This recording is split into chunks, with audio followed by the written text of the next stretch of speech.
Hi everyone, I welcome you all in this lecture series of plant physiology जिसमें आज हम historical background of photosynthesis को study करेंगे। आज हम जो एक ओवरऑल केमिकल इक्वेशन स्टडी करते हैं फोटोसिंथेसिस की, उसको इस्टेब्लिश करने में हंड्रेड्स ऑफ ईयर लगे और डिफरेंट साइंटिस्ट का कंट्रीब्यूशन रहा। आज हम उन्हीं साइंटिस्ट के कंट्रीब्यूशन को स्टडी करेंगे। So now let's start the lecture. In 1771, Joseph Priestley discovered oxygen evolved by plants, यानी कि सबसे पहले जो ऑक्सीजन की डिस्कवरी हुई वो 1771 में जोसेफ के द्वारा हुई। ये सबसे फर्स्ट और मेजर कंट्रीब्यूशंस था फोटोसिंथेसिस को अंडरस्टैंड करने के लिए। अब जोसेफ ने जो डिस्कवरी की उनके लिए उन्होंने कुछ एक्सपेरिमेंट को सेटअप किया।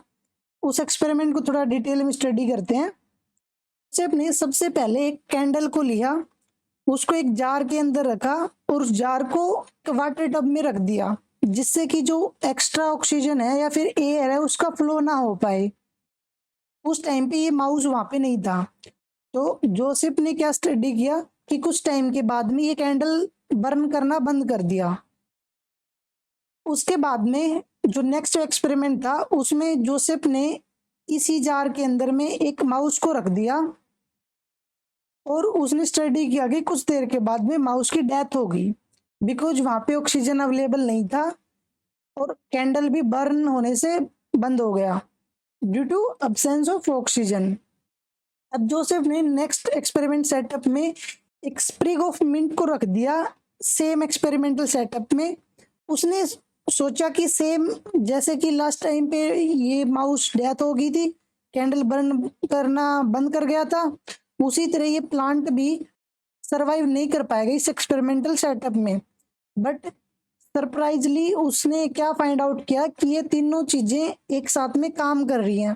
दैट मीन्स कैंडल भी बर्न कर रहा है, माउस भी सरवाइव है और प्लांट भी ग्रो कर पा रहा है।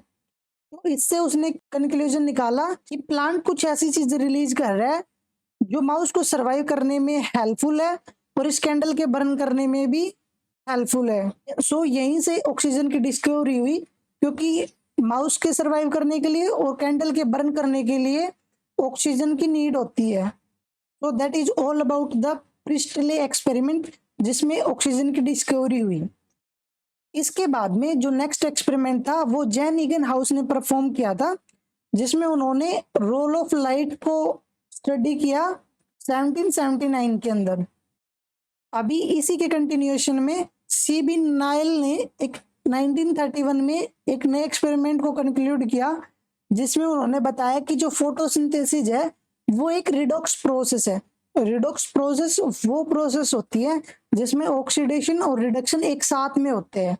ये डिस्कवरी आने वाली सारी डिस्कवरी का बेस बनी, बिकॉज जो फोटोसिंथेसिस थी वो एक्चुअली रिडॉक्स प्रोसेस थी, जिसमें जो हाइड्रोजन है वो as a oxidisable compound use किया जाता है, जो कार्बन डाइऑक्साइड को रिड्यूस करता है बेसिकली और एक कार्बोहाइड्रेट मोइटी में कन्वर्ट करता है, जिसे cell as a source of energy use करती है। सीबीनाइल के एक्सपेरिमेंट का एक और कंक्लूजन निकला। वो कंक्लूजन था कि जो ऑक्सीजन रिलीज होती है वो कार्बन डाइऑक्साइड से नहीं होती, बल्कि वो वाटर से होती है। और जो ये एक्सपेरिमेंट था ये परफॉर्म किया गया था पर्पल और ग्रीन बैक्टीरिया के ऊपर, जहां से उन्होंने ये डेमोन्स्ट्रेट किया कि जो फोटोसिंथेसिस है वो एक लाइट डिपेंडेंट प्रोसेस है। सो बेसिकली ये थ्री मेन इंपॉर्टेंट कंक्लूजन थे सीबीनाइल के। First is the photosynthesis is a redox process. Second conclusion is that water is actually a hydrogen donor.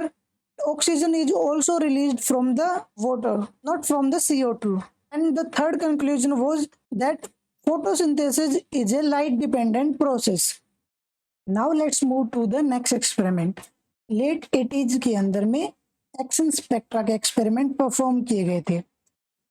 Action spectra के एक्सपेरिमेंट्स थे वो आज हमें फोटोसिंथेसिस की जो करंट अंडरस्टैंडिंग है उसको डेवलप करने में सबसे ज्यादा हेल्पफुल थे।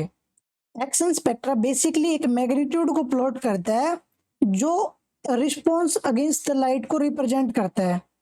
तो इस फिगर से हम ये कंक्लूड कर पा रहे हैं कि जिस वेवलेंथ पे बेसिकली सबसे ज्यादा अब्जॉर्प्शन हो रहा है वहीं पे सबसे ज्यादा इवोल्यूशन ऑफ ऑक्सीजन हो रहा है। इस फिगर से हम एक और कंक्लूजन निकाल पा रहे हैं, वो ये है कि जो वेवलेंथ 450 और 550 के बीच में लाई करती है वो एक डेविएशंस को शो कर रही है, और ये डेविएशन बेसिकली इंडिकेट करता है कि इस वेवलेंथ की रेंज कैरोटीनॉइड के द्वारा अब्जॉर्ब की जाती है, और कैरोटीनॉइड उतना इफेक्टिव नहीं है एनर्जी को ट्रांसफर करने के लिए। इसी वजह से यहाँ पे एक डेविएशन शो हुआ अब्जॉर्प्शन स्पेक्ट्रा में भी और एक्शन स्पेक्ट्रा में भी। इसी एक्शन स्पेक्ट्रा का यूज करके टी.डब्ल्यू. एंगलमैन ने एक्सपेरिमेंट परफॉर्म किया ग्रीन एल्गा स्पायरोगायरा पे। उन्होंने क्या किया, उन्होंने एक प्रिज्म को लिया और उससे लाइट को पास किया। जैसा कि हमें पता है जैसे ही लाइट प्रिज्म से पास होती है वो रेनबो के कलर में स्प्लिट हो जाती है।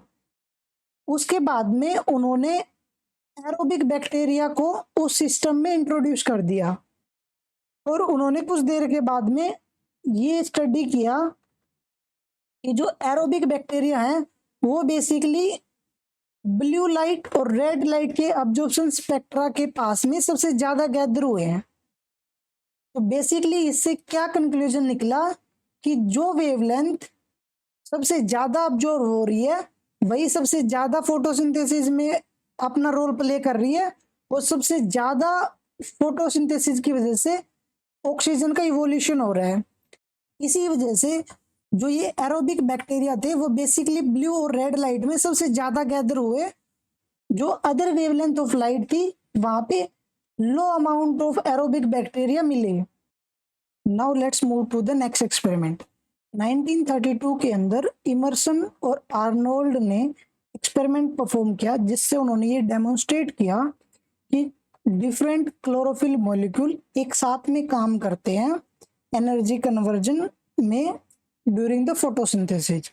इस एक्सपेरिमेंट में उन्होंने डिफरेंट एनर्जी की लाइट को ग्रीन एल्गा क्लोरेला पे फ्लैश किया और ऑक्सीजन की अमाउंट जो प्रोड्यूस हुई उसको मेजर किया।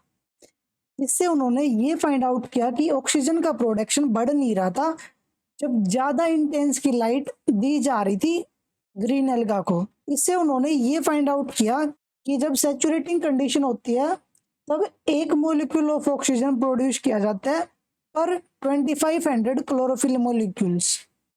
इन 1937 के अंदर रॉबर्ट हिल ने एक एक्सपेरिमेंट परफॉर्म किया जिसमें उन्होंने वो डिफरेंट वेराइटी ऑफ कंपाउंड को आइसोलेट किया क्लोरोप्लास्ट के थैलेकॉइड से जो रिडक्शन में हेल्प कर रहे थे, like iron salts. Robert Hill ने ही बेसिकली थैलेकॉइड रिएक्शंस और स्ट्रोमा रिएक्शंस की स्टडी की, जिनको हम फर्दर क्लासेस में स्टडी करेंगे कि what is the thylakoid reactions और what is the stroma reactions. इसके बाद में 1950s के अंदर डिफरेंट एक्सपेरिमेंट परफॉर्म किए गए जिसमें इमर्सन ने क्वांटम यील्ड को मेजर किया और मेन 2 इफेक्ट्स को स्टडी किया जिसमें एक रेड ड्रॉप था और एक इनहांसमेंट इफेक्ट था। इस एक्सपेरिमेंट को हम थोड़ा सा डिटेल में स्टडी करते हैं because it is important experiment carried out by Emerson. ये plot basically red drop effect को रिप्रेजेंट कर रहा है, जिसमें ये ब्लैक लाइन है ये quantum yield of oxygen evolution को रिप्रेजेंट कर रही है। As we can see in this figure कि जो क्वांटम यील्ड है वो एक स्पेसिफिक वेवलेंथ के बाद में अचानक से फॉल डाउन कर रही है। तो ये रिप्रेजेंट करता है कि जो फार रेड लाइट है having the wavelength greater than 680 nanometre is inefficient in driving the photosynthesis, यानी कि 680 नैनोमीटर के बाद में जो भी वेवलेंथ की लाइट है वो फोटोसिंथेसिस को उतना इफेक्टिवली कैरिड आउट नहीं कर पा रही है। इसी फिगर के अंदर हम एक और ड्रॉप को देख पा रहे हैं जो अप्रोक्स 500 के आसपास है। ये हमें जो कैरोटीनॉइड पिगमेंट है उसकी इनइफेक्टिवनेस को शो कर रहा है कि कैरोटीनॉइड भी उतना ज्यादा इफेक्टिव नहीं है जितना कि एक क्लोरोफिल पिगमेंट है फोटोसिंथेसिस में। इसके अलावा इमर्सन ने एक इनहांसमेंट इफेक्ट भी दिया जिसमें उन्होंने डिफरेंट वेवलेंथ ऑफ लाइट की बीम को यूज किया और रेट ऑफ फोटोसिंथेसिस को स्टडी किया। इसमें उन्होंने बेसिकली फार रेड लाइट और रेड लाइट की बीम्स को यूज किया। इमर्सन ने जब फार रेड लाइट की बीम को सेपरेटली डाला तब जो रेट ऑफ फोटोसिंथेसिस था वो इतना था। जब उन्होंने रेड लाइट को सेपरेटली डाला तब उन्होंने फाइंड आउट किया कि जो रेट ऑफ फोटोसिंथेसिस था वो इतना था। लेकिन जब उन्होंने फार रेड लाइट और रेड लाइट को एक साथ में डाला तब उन्होंने फाइंड आउट किया कि जो रेट ऑफ फोटोसिंथेसिस है वो अचानक से बढ़ गया। सो बेसिकली यही एक इनहांसमेंट इफेक्ट था, जिसमें हम डिफरेंट वेवलेंथ की बीम को एक साथ में डालेंगे तब रेट ऑफ फोटोसिंथेसिस इंक्रीज हो जाएगा। इसी एक्सपेरिमेंट के कंटिन्यूटी में फोटो कॉम्प्लेक्स जो सिस्टम्स थे उनकी डिस्कवरी हुई, जिनको हम फर्दर क्लासेस में स्टडी करेंगे। So this is all about the historical background of photosynthesis.